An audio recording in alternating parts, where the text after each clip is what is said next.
public safety, it's a key topic that we talk about. And I've also discussed a lot about House Bill 1054 in Washington state.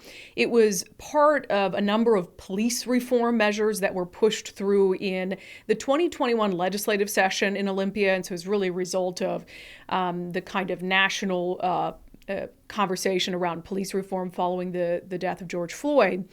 So what House Bill 1054 did is it made it nearly impossible for police in Washington state to pursue a suspect. It put really tight restrictions on it. And the result was we now have in Washington state a lot of people fleeing from law enforcement. I've been very clear about my opinion of that particular bill. I think it needs to be completely reworked, if not abandoned altogether. A few weeks ago, you'll recall that some bipartisan group of mayors in Snohomish County, which is the county north of Seattle, put out a video in combination with law enforcement that talked about the need to revisit this pursuit bill in particular. I'll play just a portion of that video for you again. There are some criminal suspects that need to be apprehended while their crimes are being committed to prevent further victimization to our communities. We need to take a balanced approach to this public safety issue. No one wants more pursuits, which are inherently dangerous. But current law has created an atmosphere of defying the law even on simple traffic stops. There is a victim behind every one of these crimes, and they need us to take action so their voices can be heard. Victims of auto theft are too often those who can least afford it, with older cars, with fewer anti-theft systems, with less insurance coverage, and with greater impacts on their lives. Recently, the state of New Jersey reversed its prohibition on police chases, precisely because of the same increases in crime and that the perception that fleeing the police was an encouragement to commit crimes. It's important to evaluate these laws to see what is working and what is not. We are not advocating for more pursuits. We are advocating for more police authority to engage in pursuits so the criminal action is not given a free pass. As your local elected officials and leaders in public safety, we're asking for your help. We're asking for your help. We're asking for your help. We are asking for your help in getting our community on a better path for public safety. Our government works best when we as a community participate in the process, and the time is now. And the time is now. And the time is now. The time is now. Please reach out to your local representatives and urge them to change the current laws in support of public safety and providing justice for victims. Please join us in advocating for safer communities. So after that video came out, the chief architect of House Bill 1054, the lawmaker who was really the driving force of it, Representative Jesse Johnson, came out on social media and called the video fear-mongering, suggesting it was, politically motivated before an election.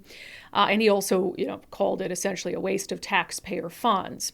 So I reached out to Representative Johnson to invite him on the podcast. And I thought it was a productive conversation. It was certainly a conversation that I thought was very respectful, despite our disagreements on this issue.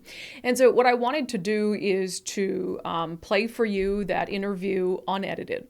Representative Johnson, welcome to Undivided. Thanks for having me, Brandi. I appreciate you being here because you don't have to be here. You know that I've been very critical of some of the bills that were passed, and you also aren't running for re-election, so you could just scurry away and not answer anything. So I do appreciate you taking the time. For people who don't know, why aren't you running for re-election? Yeah, this was a family decision for me. I have a 1-year-old at home and a wife in med school.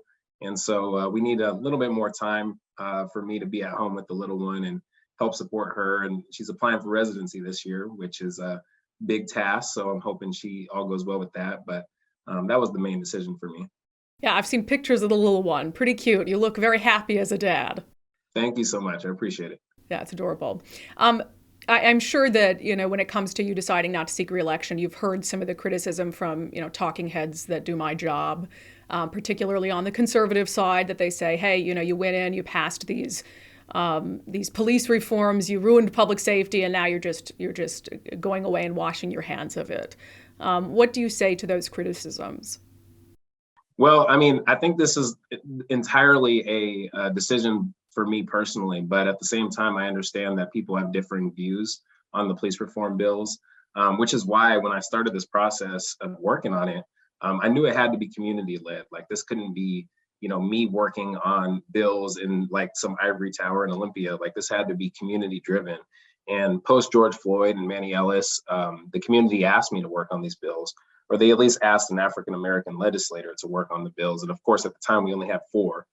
This was pre-2020 election. So, it came down to a couple of us willing to work on it. And so that's what we did.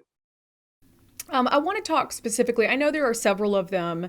I want to focus specifically today on the pursuit law, HB 1054.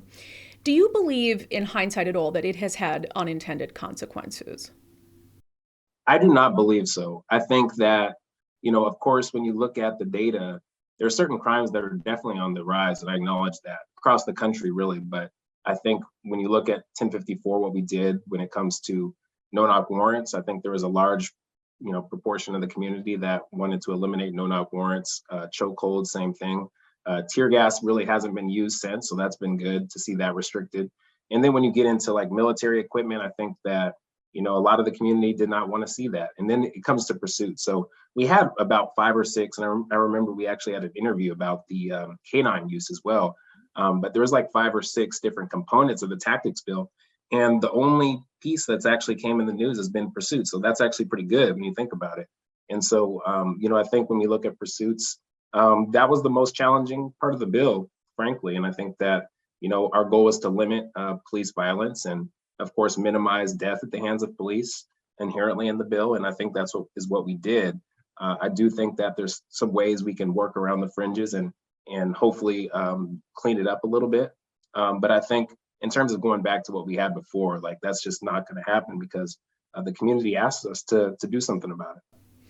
So when you say you don't think there's been unintended consequences, the Washington State Patrol said in the first 5 months of the year, 1,000 people had fled from them in what would have been routine traffic stops, which is a huge spike.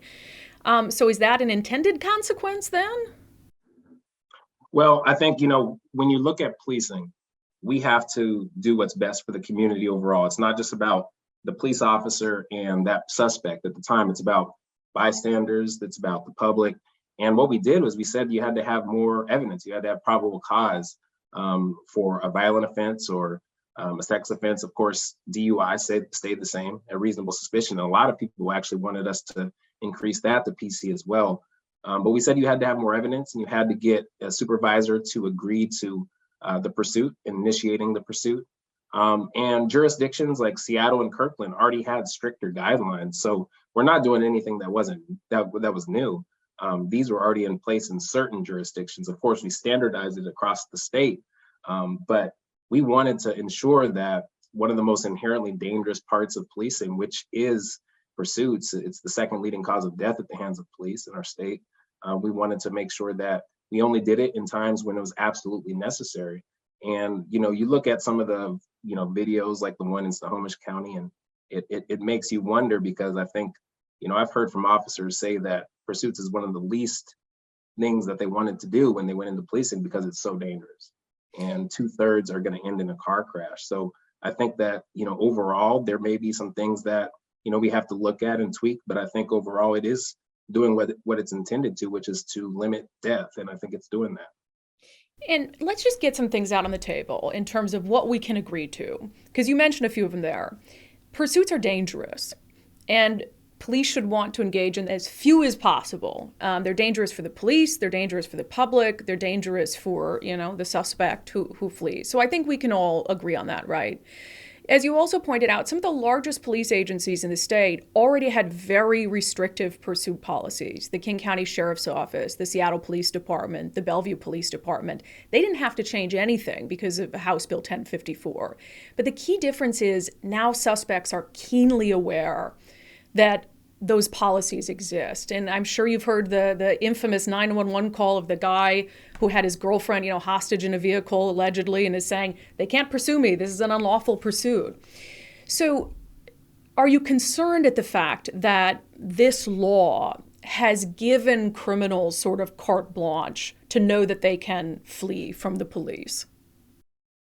You know what? It's a good question, Brandi, and I'm not concerned about that because I think that when you look at what's at the disposal of law enforcement, every department in our state has spike strips, for example. When I looked at that video in Snohomish County, that person asleep at the wheel, there was so much ample time for spike strips to be deployed so that car would not have even left that scene. And so when I look at that, I've talked to a chief in my own district in Algona, where as soon as they initiate a pursuit and someone starts to flee, they're already in communication on the radio with the next jurisdiction over to put up barriers so that person cannot continue to flee. So there's so many other ways in a 21st century policing system that I think we can do this. There's been talk about more drones, more cameras, technology like that. I think that we can limit these pursuits. I think that a high-speed chase, though, going 75 in a 25 is just not going to end well for anyone. And the data shows, we worked with the University of Washington Statistics Department, and the data shows that 2/3 of any pursuit between 2015 and 2022 in our state ended in death or injury by innocent bystander. That's 66%. That's a lot. And in the last year, we've seen a decrease in almost 90% of people killed or hurt by chases. So I think there's just so many other ways that we can limit this without going to what I think is probably the least common denominator, which is a pursuit that's going to end, as we know, in a crash. And that person's not going to get that car back. Like when I hear about stolen vehicles, that car is gone most of the time. When you talk to even the unions, they say that they have to provide insurance for the person that lost their vehicle because that car is going to either end in a crash or it's just gone. And so they're not going to get that vehicle back. And so I think there's just other ways we can do this because we know what it's going to end as a result from the pursuit. A couple things on that. You mentioned spike strips, that they should be utilizing them. Spike strips are dangerous too. I mean, if your concern is for the police, it being dangerous for them to engage in pursuits, deploying spike strips is incredibly dangerous. And so isn't that just saying, oh, police, you've got to put yourself in even more danger because we don't want you to use this tactic, but you can use that one, which is just as dangerous? Well, no, I mean, when you look at, again, when you look at the data, pursuits are, again, one of the most dangerous things police can engage in. I agree, like spike strips, there's some danger to it as well. But when you're talking about high speed car chases, 80, 90, 100 miles per hour, it's way more dangerous. Like we always hear the saying, like it's more dangerous to get in your car every day than it is to fly a plane. Like, even though it seems like you get on a plane, like, dang, this is kind of scary. Well, when you get in your car every day, that's the most dangerous time in your day in 24 hours. And so when you elevate that to 80, 90, 100 miles per hour, it's no wonder why, on average, 139 officers nationwide are killed by pursuits every year. And in our state, we were one of the highest prior to 1054. So I just think that there's other ways we can do it. Of course, there's always danger, but I think that, it's a good strategy moving forward. So do we just accept the fact that you're going to have so many people fleeing from traffic stops? I mean, in my mind, if you're willing to flee from law enforcement, you present a risk to the community because you're fleeing in that moment. And, like I said, 1,000 for just the state patrol in just the first 5 months of the year. Do we just have to chalk that up to, well, better they do that than the potential that possibly that pursuit could go wrong? It's one of the things we talked about when we showed up at the table 2 years ago. We invited nearly every single department in our state. And of course, we worked with WASPIC and WACOPS and Fraternal Order of Police. And Fraternal Order of Police actually endorsed the bill. But we worked with folks and we asked these questions. And the thing that it kept coming back to was, okay, well, what are we going to do about death? Like, what are we going to start doing about the officers that are being killed, the innocent bystanders? And, I think that there's ways, like I said, we're willing to come back to the table to negotiate on the fringes. Like, what do we do about, someone that leaves a traffic stop that, could be dangerous? Again, if they're dangerous because of a DUI, if they're high on something, or they're obviously inebriated or something like that, like the officer can still pursue based on reasonable suspicion. We're talking about the most violent, heinous crimes, which actually in a pursuit is very, very few and far between, because the officer usually is going to get that person in custody prior to the pursuit, is what we've learned. But if we're talking about that, let's come back to the table and let's look at, working around the fringes on that. The problem is so many of the departments, outside of the major ones, said that, we just want to go back to reasonable suspicion for everything. So you're talking about a broken taillight. You're talking about these things that, you look at what happened to Giovanni Joseph McDade in Kent. killed by a broken, pursuit by a broken taillight. Like things like that can't happen. And so I think we have to find a happy medium that everyone can agree to. The problem is I don't think that some of the departments want to come back to the table to agree to a happy medium. I think it's going back to what we had before, and that's just not going to happen. So let's talk about possible fixes. So last year there was an effort to tweak the bill, and it did end up passing. It was a Senate bill, but it did end up passing through the House with bipartisan support. It went on a committee with bipartisan support, passed out of the House with bipartisan support. You were one of only 12 people who voted against it. What was your issue with that particular fix? So the 5919 bill we're talking about, I think that there was some things that were good.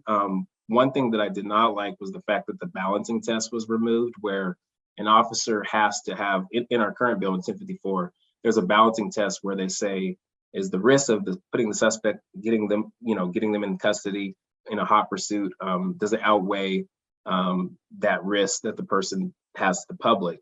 And that was taken away from that bill. It did go to reasonable suspicion only for serious violent crimes. But again, I think that when we're talking about what I've heard, at least, is that people have an issue with stolen vehicles.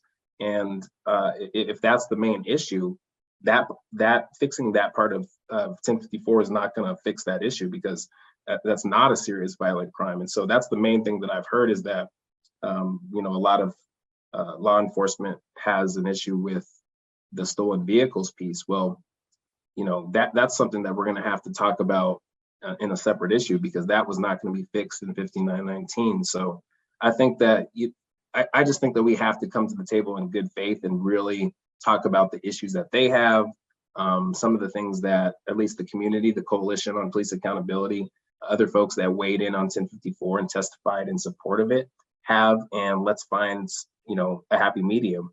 And I think that we have to do that, but I don't think it's going to come from us. It has to be law enforcement willing to come to the table in good faith to do that. Yeah, and on the fix, and of course the House passed it, but the Senate didn't end up passing the changes, so the fix just died. But you're saying, and when will you be done? When is your term done and out of office? I'm done December 31st, so I will not be a legislator in the next session coming up. But will you, or do you plan to be, as a community member, part of any sort of conversations about how to fix that, if people do want to fix it in Olympia? I do. I actually have just been in conversation with the Coalition on Police Accountability. I plan on joining that group, though the majority of that group is impacted family members that have, had family killed by police. But because of the work I've done with them so closely the past few years, I'll be working with them on being at the table for any revisiting of bills that we did pass. So that'll be something I'll be willing to do. And of course, I have a great relationship with Representative Goodman, who's the chair of public safety, Representative, the other ranking member in public safety on both the House and Senate side. So I think we can still have these conversations, but I'm looking forward to actually having solutions to cleaning up the bill. Again, it's just not going to be good for the community, I believe, and I think a lot of the community believes as well, if we go back to the way things were before 1054, which was, again, all these people getting killed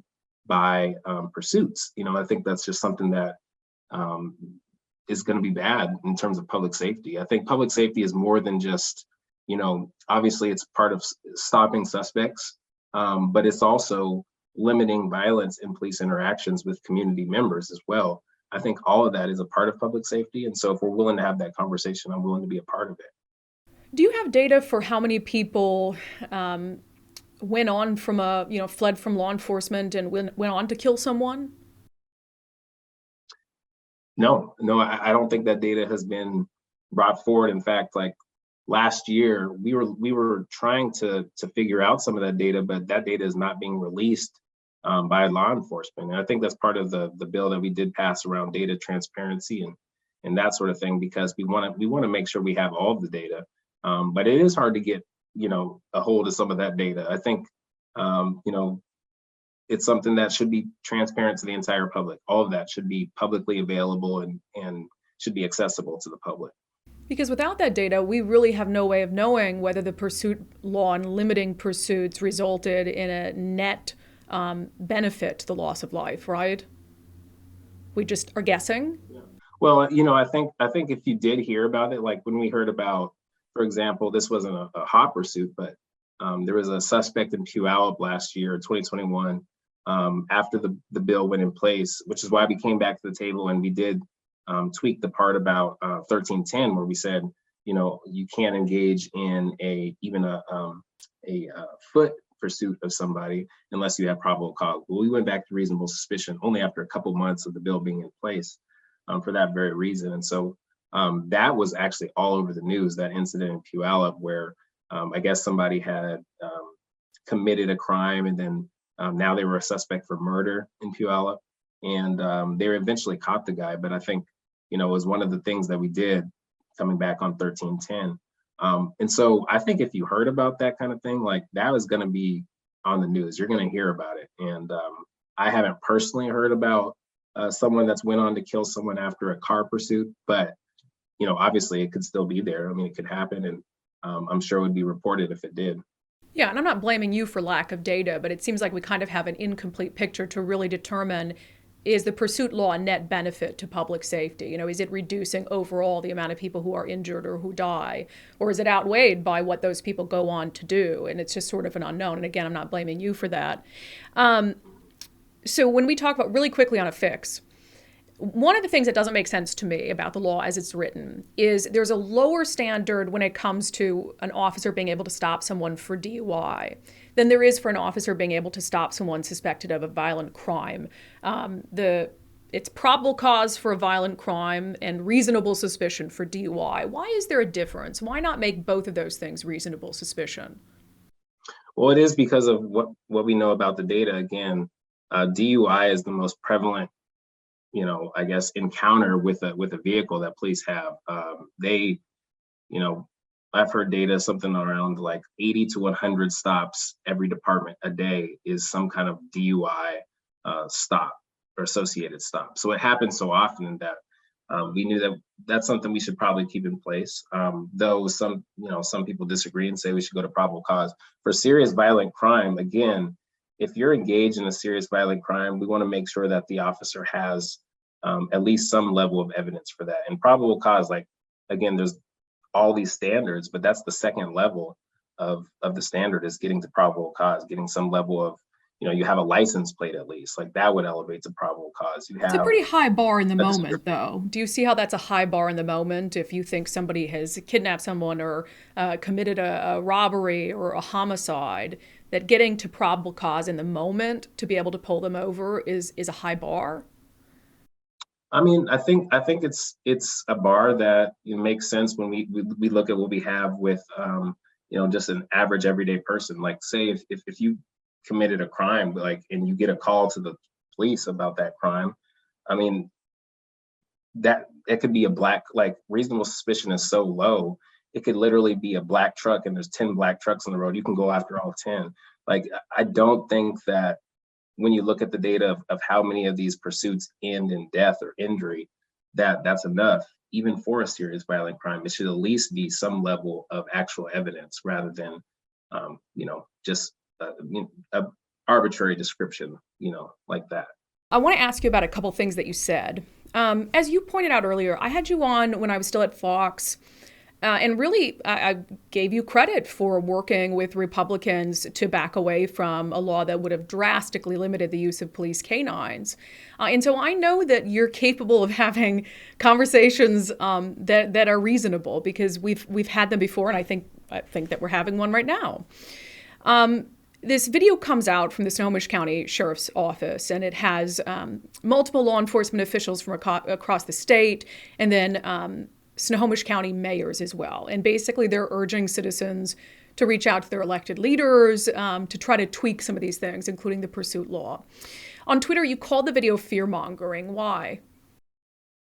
Well, I think the timing of it. I mean, when you look at this video, and first of all, I'm interested in how expensive the video was, because it is, obviously taxpayer dollars in time with who's on the video, and then hopefully it was properly recorded with the PDC, because it had WASPIC on it, it had mayors, it had county council members and sheriffs. They all have unions. They're all, they all have to adhere to the same guidelines as candidates when it comes to properly recording marketing material, which is what this was. I think, like, again, when you hear about this video 6 weeks prior to the election, it just seems like it's kind of playing politics with people's lives in my mind.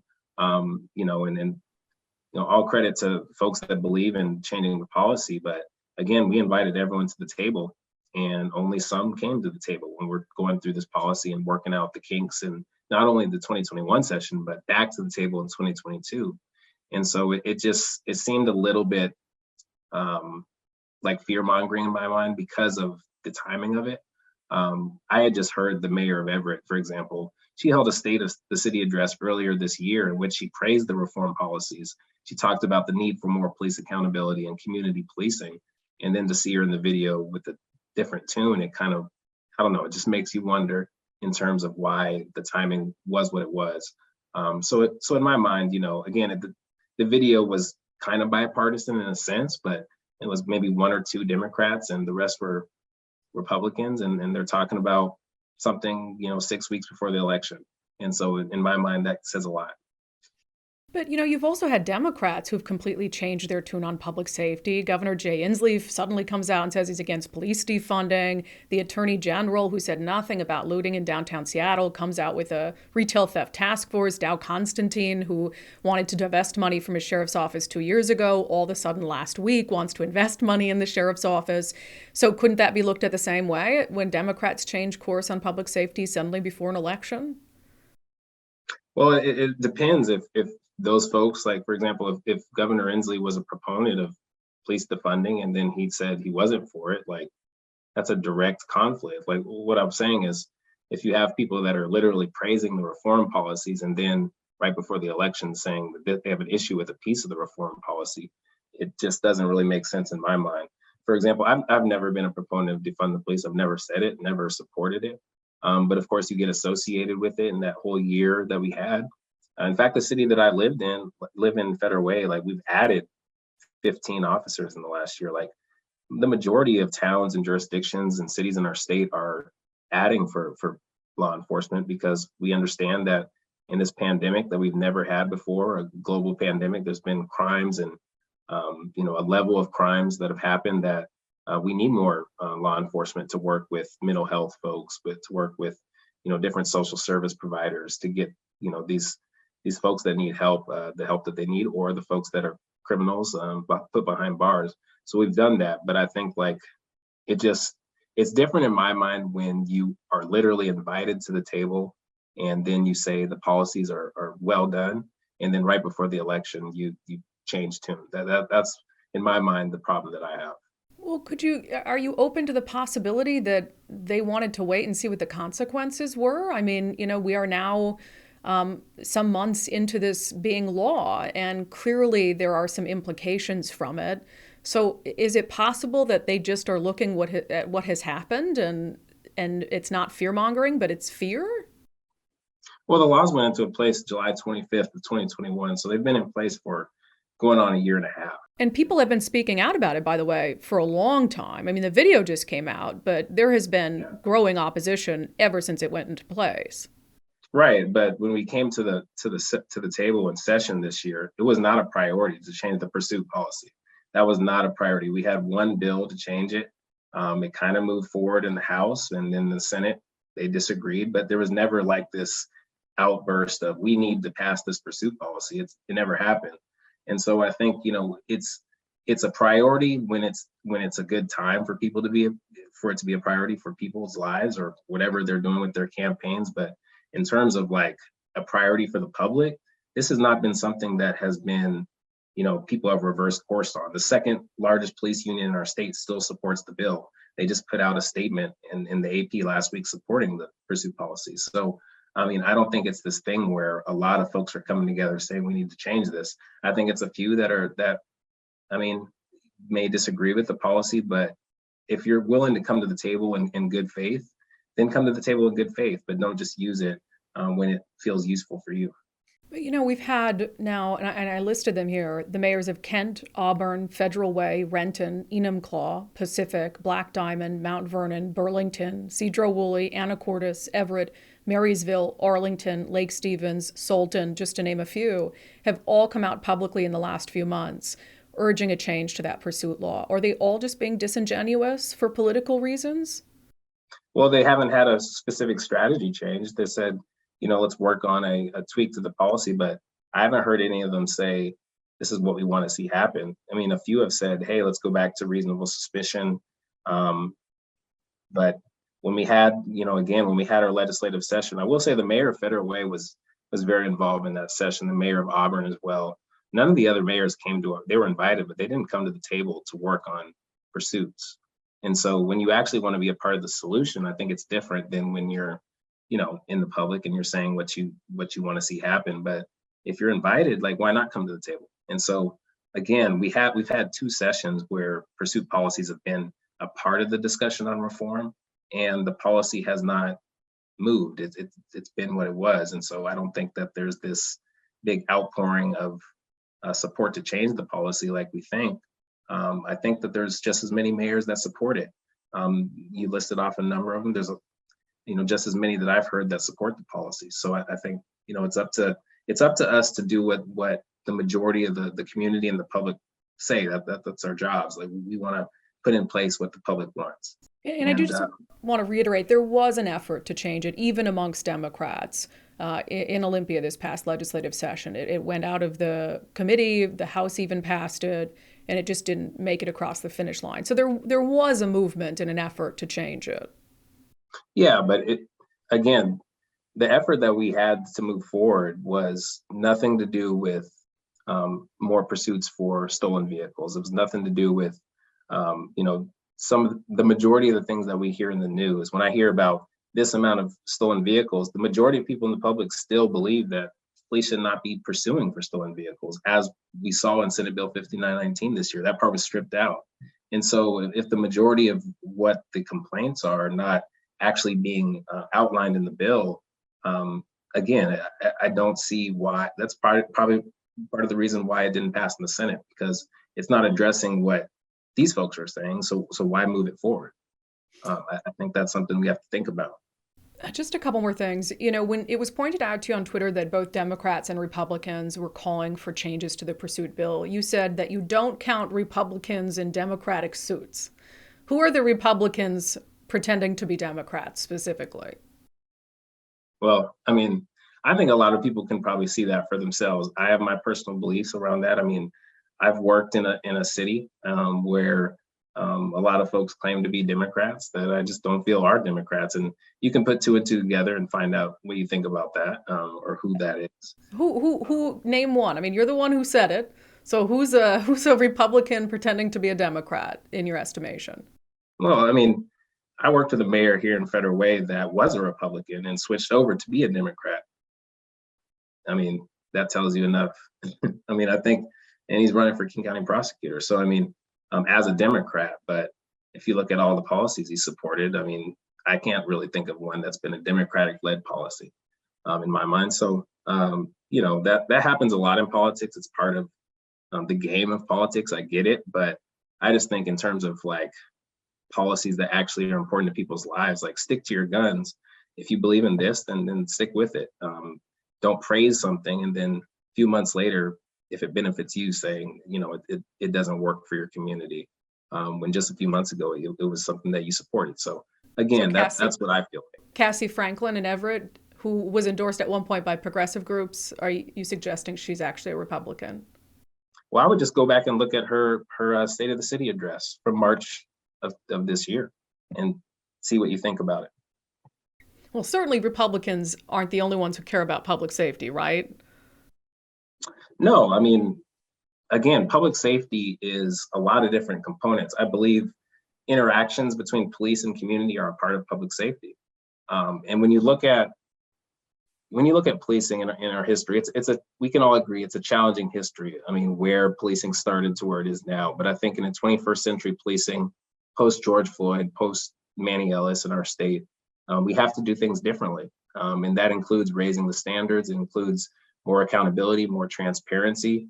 Like I said, around data, there's no reason that data should be withheld. It should be available to the public. And so I think, we have to do what's absolutely necessary to get to the goals and objectives that we want to see in a 21st century policing system. And I believe we got a lot closer in 2021 than we were before. Yeah, I've never been, I hate the purity test. I get called right wing all the time. I get people who are on the right wing, calling me a liberal hack. And so when I see somebody else deciding what someone's political affiliation is because of something they said or did, it's just, I don't know, it's off-putting to me because Cassie Franklin is not a Republican. And this is someone who, she had an officer in her department murdered this past year in brutal fashion. And so I guess when I see her, I don't question her sincerity. I just feel like it's a mayor who's worried about the safety of her citizens, not that she's a Republican. No, and again, what I'm simply saying is if you believe in, you want to change the policy, let's come to the table and work on it. Don't praise it and then say that now you don't believe in the policy. I mean, could have changed her mind. Yeah, people change their minds a lot in politics. I'm finding that out. I'm not one of them, but they do. It's easy to tell who does it for the wrong reasons and who does it for the right reasons when you've been close to politics long enough.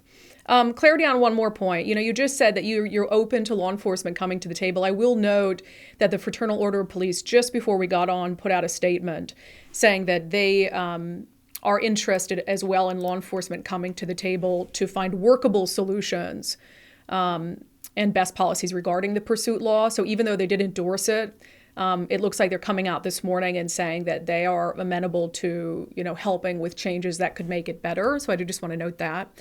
But when it comes to, working with law enforcement, one more thing you said on Twitter. God knows I've said some things on Twitter too. I don't have to answer questions from people about what I've said on Twitter. But you said, and this is a quote, the legislature did what needed to be done. And some police got angry because their culture must shift and they can't go around killing people. What police officers are interested or want to actively go around killing people?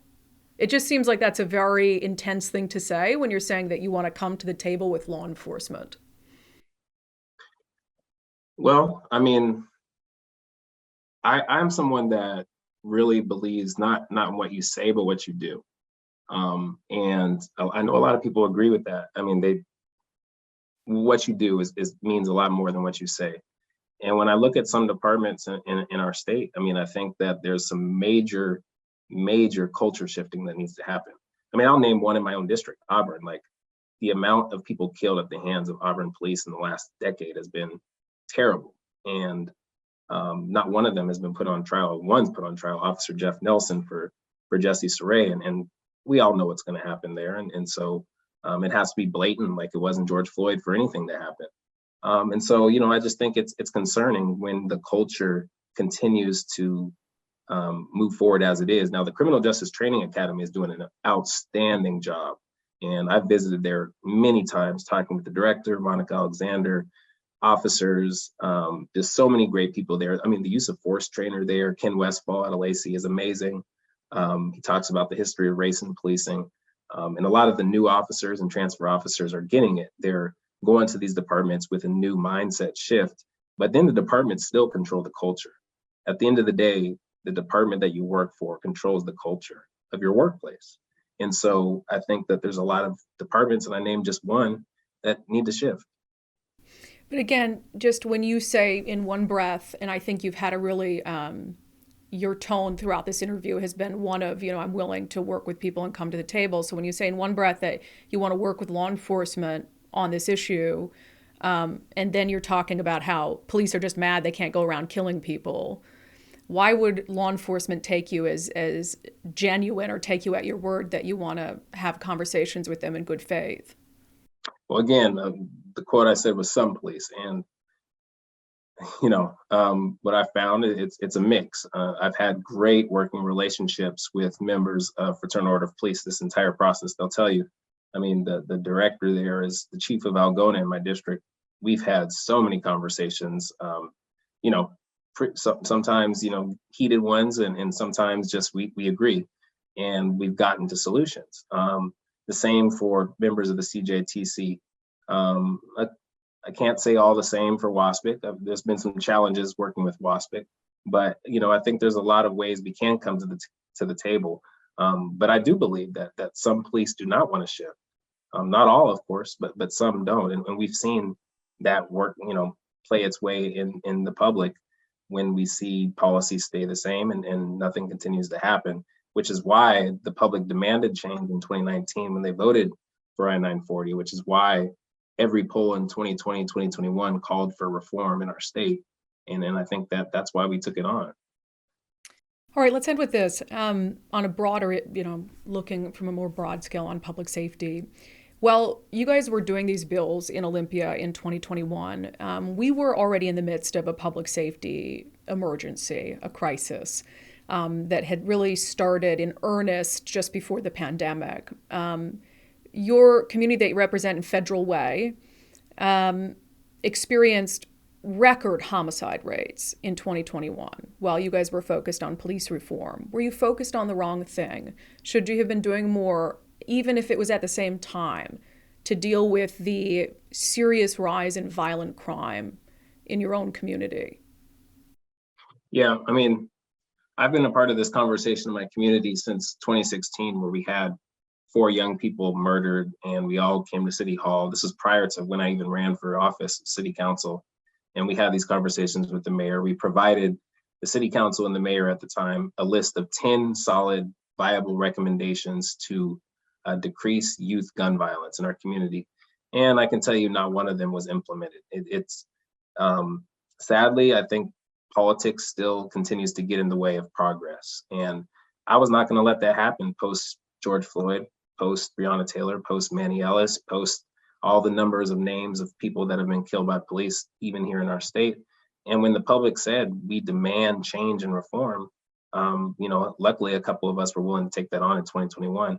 But I think we have to have the same energy for the gun violence issues. And when we have recommendations to give, we have to implement them. But that's going to take legislators having the willpower to do so. All right, Representative Jesse Johnson, I didn't expect to go this long, but I think we had a good, productive conversation. I think you come at these issues in good faith, and I think reasonable people can disagree. And I think there's a lot of reasonable people, mayors from across the state who do disagree and who want, they're trying to look out for their communities, and they're politicians who I've known to be genuine and sincere. And so I hope that we can just kind of hear each other out. At the end of the day, the goal is to save lives, right? And I don't care how we get there. So I do appreciate you taking the time, and enjoy your last couple months as a state lawmaker. Thank you so much, Brandi. Thanks for having me. That, again, is my conversation with Washington State Representative Jesse Johnson, who was the driving force behind a lot of the police legislation that was pushed through in Washington State. Some of it, as you know, very controversial. I don't know where to go from there. As I said, he's leaving office. He says that he wants to be part still in a civilian capacity of going back to Olympia and helping to tweak that legislation if there is a desire to do so. But as you heard him say, he doesn't believe that there were unintended consequences. He voted against a fix to the bill that was raised this past legislative session in 2022. And so I think time will tell whether Democrats in Olympia feel the momentum and the pressure to change that piece of legislation. I think at the very least, there needs to be some sort of fix that lowers the standard for when you can pursue a suspect accused of a violent crime. I don't believe that standard should be higher than someone who is suspected of DUI, for instance. I will note one thing. I heard today from the Fraternal Order of Police. So, as you know, Jesse Johnson, Representative Johnson, has alluded to their support for this pursuit bill as sort of justification for it. And I mentioned to him there that they put out a statement that essentially said that they are, thinking that it maybe does need to be tweaked, and they're willing to work with people on those tweaks. They also put out a statement today because my friend Jason Rantz over at KTTH put out an article basically saying that Fraternal Order of Police has stayed silent despite what Jesse Johnson said about some police officers being angry. They can't just go around killing people. So the Fraternal Order of Police put out a statement and said that they remain committed to working with all people, police, advocates, criminal justice advocates, et cetera, to coming up with policies that are best for our state. But they did have this line at the end that seemed to allude to the comment that Representative Johnson made about some police just wanting to go around and kill people. They said, well, we don't agree with every statement made by these diverse stakeholders, and we may not agree with every provision of every bill signed into law. We remain committed to working on balanced, workable solutions that enable our members to do their jobs safely while protecting the communities they serve. So I just wanted to add that comment from the Fraternal Order of Police, which represents around 3,400 law enforcement officers in the state of Washington. So I hope that you found that interview interesting. There certainly is fundamental policy disagreements that Representative Johnson and I continue to have. We don't agree on the pursuit bill, but I do appreciate his willingness to spend so much time speaking with me about it, even knowing that we weren't going to agree on it. And the fact that he's not running for re-election, so he doesn't really have any sort of incentive to defend a bill, considering he's not going to be in Olympia anymore. So I do appreciate his time.